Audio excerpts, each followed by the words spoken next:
In February 1908, the man who killed Billy the Kid, Pat Garrett, he climbed down from his buggy on a lonely road outside Las Cruces to go relieve himself in the brush. A single bullet entered the back of his head. He fell into the dirt and never got back up. Now, this story is going to sound an awful lot like another one you've heard of, the one about Billy the Kid himself, who was also supposedly shot and killed from ambush. Or was he? The dead man at the center of both of these stories is named Pat Garrett. He shot Billy the Kid in the dark bedroom in Fort Sumner, New Mexico on the night of July the 14th, 1881. At least that's what the official record says. For 145 years, the story has held. Garrett tracked the outlaw to Pete Maxwell's ranch and waited in the shadows. The Kid walked in and Garrett fired twice. America's most famous outlaw fell dead at 21 years old. End of story. Or, beginning of a different one. Because the shooting at Pat Garrett, that cowboy named Wayne Brazel, confessed to the killing and was acquitted, and not a single person in southern New Mexico actually believed Brazel acted alone. To this day, no one has ever been able to prove who really wanted Pat Garrett dead, and the official suspect list has been picked over for a century. Land disputes, old enemies, a corrupt rancher named Oliver Lee, a rising politician named Albert Fall, who, as a little fun fact, will later become the first U.S. cabinet member ever in prison, serving federal prison time for a Teapot Dome scandal. Well, a hired killer named Jim Miller was on the list. Every theory points to powerful men in New Mexico who had a reason to want Garrett quiet. But there's one name missing from that list. One man had a motive larger than any landowner or politician or a hired gun. One man had spent 27 years living under another name because Pat Garrett let him walk away from Fort Sumner alive, and that's Billy the Kid. Now, to understand why Billy the Kid would have wanted Pat Garrett dead in 1908, you kind of have to start with the night the official story says Billy himself died, because the killing at Pete Maxwell's house has a problem. It's always had a problem. Historians have noted them quietly for decades, but the official record holds, mainly because nobody's ever been able to crack it open. So let's start with the body. There's no autopsy, none at all. The most famous outlaw in America was shot dead in a darkened room at midnight, and not a single doctor ever examined the corpse. And here's the thing, every other notable outlaw of that era was photographed in death. Jesse James was photographed on a board. The Daltons were photographed in a row. The younger brothers were photographed in their coffins. Years later, John Dillinger would be photographed on a slab in front of press, and so would Bonnie and Clyde. So that was just how it worked. The proof of death was the photograph. But for Billy the Kid, there's no death photograph. There's never been one. The body went into the ground before sunrise the following morning in a coffin built fast by men who, frankly, never saw the face in good light. The coroner's inquest was conducted within hours. The jurors were men loyal to Sheriff Garrett. There was no medical examination of the body, which, kind of feels relevant. Garrett did bring 2 deputies with him that night, John Poe and Tip McKinney, and they had never met Billy the Kid in life. They could not identify him in a lit room. They certainly weren't going to identify him in a dark room. So really, the only man in that bedroom who claimed to know the face of the outlaw was Pat Garrett himself, and he was the shooter. He was the only living witness who knew the victim or knew what he looked like. He was the investigator, and the following year he became the author of the official account, published a book, Ghostwritten, as Ash Upton. That book served as the foundation document for every later biography of Billy the Kid for the next 8 decades. One man held every pen in the room. Now, let's look at what Garrett actually gained from a killing that may not have been a killing. The territorial reward was $500. Citizens of Santa Fe and Las Vegas and Melissa and Rocco and White Oaks raised an additional $7,000 in donations. A year later, the New Mexico Territorial Legislature passed a special act granting him another $500, which this is the great detail, came from after Garrett bought $500 worth of drinks for the legislators who voted on it. Could make that up if you tried. In 1881 currency, the total comes out to equivalent of more than $250,000 today. And none of those payers were ever going to exhume a body to verify anything. The reward was paid for the story of the killing, not for the corpse. Garrett, meanwhile, became famous. He toured, he gave interviews, he was eventually appointed sheriff to Dona Allen County. He served briefly as a captain in the Texas Ranger. President Theodore Roosevelt personally appointed him collector of customs in El Paso. And none of that trajectory was available to a Louisiana saloon gambler before July the 14th, 1881. All of it traces back to a single bullet fired in a dark room with no witness who could identify the victim. The silence at the other end of the gun matters too. Billy the Kid was the only person ever convicted of a crime arising from the Lincoln County War. And to understand the scale of what that means, you have to understand what the Lincoln County War actually was. It started when a rancher named John Tunstall was murdered in February 1878, shot off of his horse by a sheriff's posse working for a rival commercial faction. Tunstall had been a business partner and a mentor to Billy. His murder was the spark. The cattle king, John Chisum, who ran tens of thousands of heads across the Pecos Valley, was tangled up in the economic war that followed. Billy rode for the Regulators, which was the group of men who formed to avenge Tunstall and hunt the killers through Lincoln County. Dozens of men died in that war. Territorial governors and federal officers and a commercial cartel called the Santa Fe Ring were tangled up in it. And everyone but Billy walked free. The men who ran the ring needed Billy gone before he could testify to what he knew, and they had used him as a witness in 1879, and then Governor Lew Wallace had broken his pardon promise. Billy spent his last year alive writing letters to Wallace, reminding the governor of his debts. Wallace stopped answering, so the Santa Fe Ring needed Billy silent, and Pat Garrett was their newly appointed sheriff, and he was the instrument of that silence. And whether the silence came through a real bullet or a staged one, made absolutely no difference to the men paying for it. Now, in 2003, the sheriff of Lincoln County and DeBaca County filed a petition to exhume the grave in Fort Sumner. They also asked to test the grave of Billy's mother in Silver City so the DNA could be matched up. The state of New Mexico blocked that petition. It remains blocked today, and here's the thing. If the official story is solid, the test ends every question of it. But the state won't run that test. So if Billy the Kid walked out of Fort Sumner alive on the night of July the 14th, 1881, where did he go?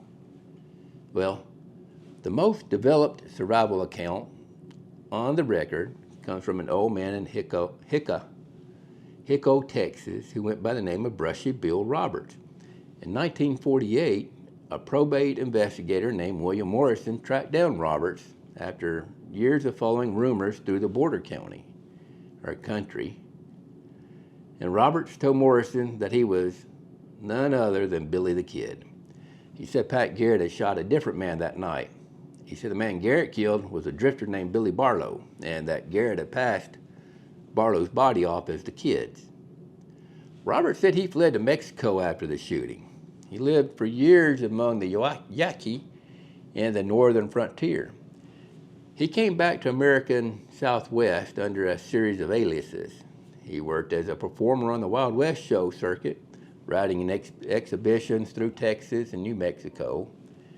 He rode with Pancho Villa during the Mexican Revolution. He married 4 times. He grew old.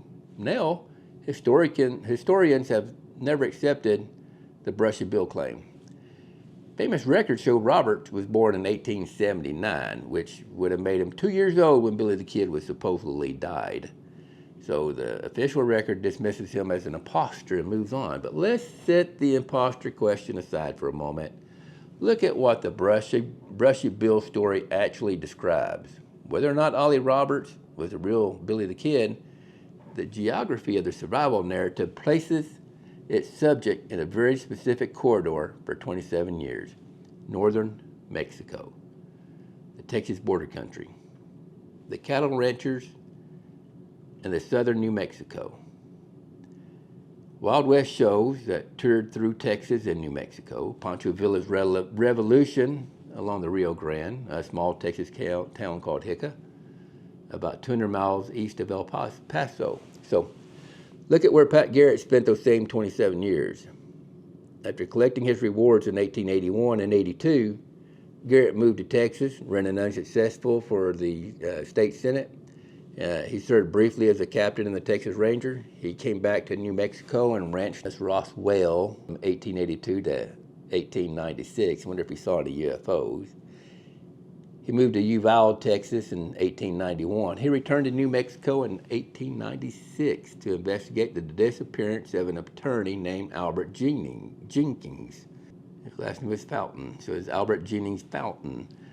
I was just thinking, mysterious disappearance, Roswell, New Mexico. Let's connect the dots for what we know now, but that's not where we are here, but it kind of seems like we're heading that direction. Anyway, Garrett served as sheriff of Dona Ana County from 1896 to 1902. From 1902 to 1906, he was the collector of customs in El Paso.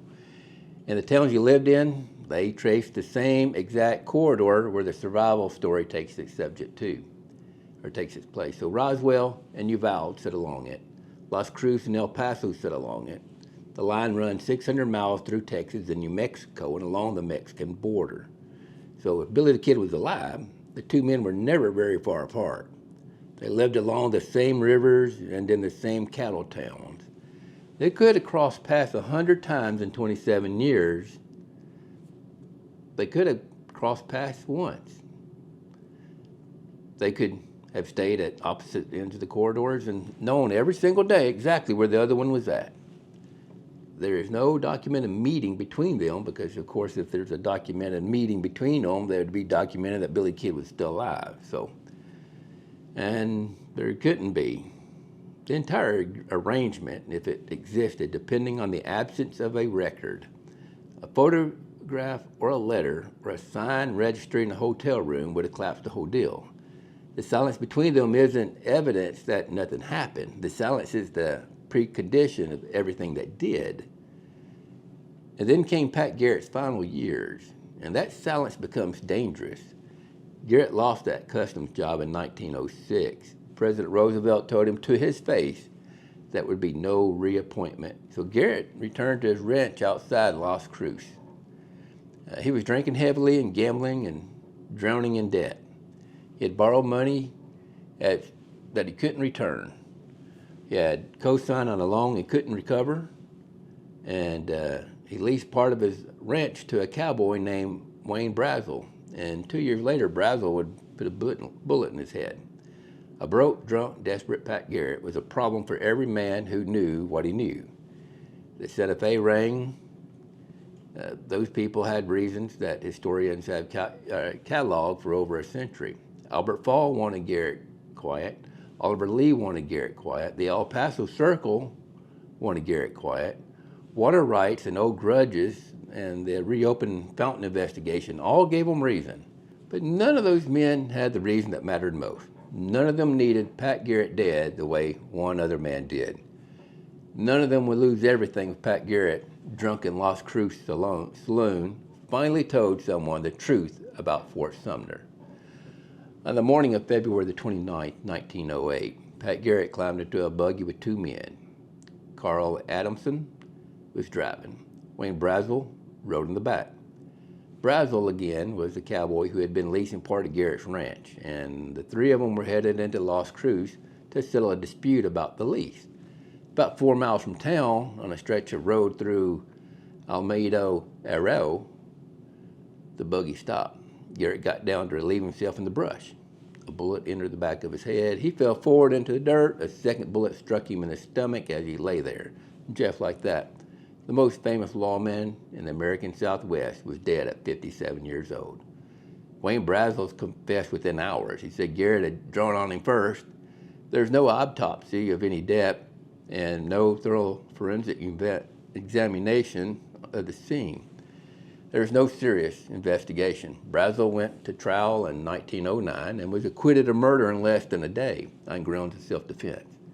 He went home and lived another quarter of a century, and no one else was ever charged with anything. Now, almost no one in southern New Mexico actually believed Wayne Brazel had pulled that trigger alone. The bullet that killed Garrett entered the back of his head, and that is, a difficult angle for a man supposedly defending himself face to face. The driver of the buggy, Carl Adamson, was a known associate of the El Paso underworld. Adamson was also the brother-in-law of a notorious contract killer named Jim Miller. Miller had at least a dozen killings to his name and hired out for money. Multiple witnesses placed him in the area that day. He would be lynched by a vigilante mob in Oklahoma the following year for a different paid murder. And before he was hanged, he allegedly confessed to the killing of Pat Garrett. The architects, the historians have long believed, met in a hotel room in El Paso in the fall of 1907. The men in that room included W.W. Cox, a powerful rancher whose property bordered Garrett's. Oliver Lee was there, a wealthy cattleman with a long grudge against Garrett dating back to the Fountain investigation. Albert Jennings Fall was there, a rising political figure who would later serve as a United States Senator and Secretary of the Interior before going to federal prison for accepting bribes, and the Teapot Dome scandal. Print Rhodes was there. Rhodes was Cox's brother-in-law, and Jim Miller was there as well, the contract killer himself. That is the official suspect list. It has been the official suspect list for over 100 years, and it's built on land disputes and political ambition and old grudges. And it explains why Pat Garrett was inconvenient to powerful men in southern New Mexico in 1908. But here's what it doesn't explain. It doesn't explain the angle of the shot. It doesn't explain the certainty of Brazel's confession. It doesn't explain why a meeting in New Mexico's wealthiest ranchers and most ambiguous or ambitious politicians would need a Texas contract killer with no local roots to do their work for them. I mean, half the men in El Paso hotel room had killed before, and it also doesn't explain because it can't explain the man who's missing from it. Look at what the men on the official suspect list actually had to lose. Cox wanted Garrett's water rights. He was still on his ranch whether Garrett lived or died. Lee carried a grudge over the Fountain case, but he had already been acquitted for those murders. The reopened investigation was embarrassing for him, sure, but it's not lethal. Fall was a politician on the rise. Garrett's death made his life easier, but Garrett alive would not have ended his career. None of them faced ruin. None of them faced the gallows. None of them stood to lose anything if Pat Garrett, drunk on Las Cruces afternoon, told someone the truth. One man's entire existence depended on Pat Garrett's salad. The moment Garrett opened his mouth about the night of July the 14th, 1881, that man will lose his name and his family and his freedom and his life. He had 27 years already invested in remaining dead. And that man was officially in the ground in Fort Sumner, which, is exactly what made him perfect, which made a perfect suspect. And also exactly why no investigators in 1908 could have possibly named him. So how does a man who is officially dead arrange the murder of the only person who can prove he's alive? Well, he does it the way the deal was always going to be done, quietly and through another man. He never appears in the room himself. He never signs his name to anything. He never sends a letter that someone might find in a desk drawer 50 years later. He does it the same way Pat Garrett staged the killing in a dark room back in 1881. He trusts a small number of people. He puts money where it needs to go, and then he disappears back into the corridor. Wayne Brazel didn't need to know who paid him. Carl Adamson didn't need to know. Jim Miller didn't need to know. The El Paso meeting in 1907 may have happened exactly as historians describe it, with Cox and Lee and Fall around the hotel table sitting on a price. And none of those men would have needed to know that a portion of that money came from somewhere outside the room. A bag of cash passed through several hands and ended up in a hotel table with no fingerprints. The men who took it had their own reasons to want Garrett dead, and they didn't need an additional one, and the additional one didn't need to identify itself. If Billy the Kid was alive, then he had the strongest motive of any man alive to make sure Pat Garrett never spoke. Stronger than any landowner, a politician, or a rival rancher. The men of the official suspect list stood to lose money and reputation, but the man who is not on that list stood to lose his life. Now, we cannot prove this happened. The documented record can't prove it, because the documented record can't prove Billy survived. Those two questions are tied to the same grave in Fort Sumner. If that grave holds the body of a man who is not Billy the Kid, and the official story of 1881 collapses, and the official story of 1881 collapses entirely, and then the entire suspect list for 1908 murder on Pat Garrett has to be rewritten. One name belongs at the top. It's the name no investigator at the time could have named, because the man who carried it was, as a matter of public record, was deceased. In 2003, again, 2 Mexico sheriffs petitioned the state to exhume the grave of Fort Sumner for DNA testing. The state refused. The state still refuses. The reason given involves the integrity of historic grave sites. The reason is not given for what it actually accomplishes, which is keeping every question about the night of July the 14th, 1881, and every question about the morning of February the 29th, 1908, permanently unanswered. Back in 1881, Pat Garrett held the pen. He wrote the official account of Billy the Kid's death. He chose the witnesses, and he selected the inquest jury. He authored the book that became the foundation of every history that followed. And for 27 years, his version of that night was the only version that mattered. And then on Las Cruces Road in February 1908, the pen passed to someone else. Pat Garrett fell into the dirt with a bullet in the back of his head. The official story of his death was written almost immediately by the man who benefited from it. Wayne Brazel acted alone, self-defense. Case closed. The state of New Mexico has held that story for 118 years. It has held the story of Fort Sumner for 145 years. Both stories require a body that's never been examined. Both stories require a witness who is no longer allowed to testify, and both stories serve the same purpose that every official story ever serves, which is to protect the people who held the pen, protect them from the people who would have asked the next question. If Billy the Kid lived, then he held the pen at the end. He outlasted the sheriff in the ring, and every man who could prove he was still alive.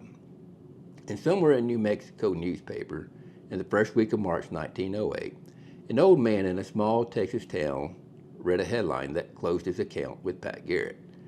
The first draft of history is always written by whoever survives to write it. In Fort Sumner, that was Garrett. In Las Cruces, it was someone else. The body in the grave belongs to whoever the state allows it to belong to, and the state has decided twice now that no one gets to ask. Let me know what you think down in the comments. I'm Mr. V, and thanks for stopping by the Hidden Lens.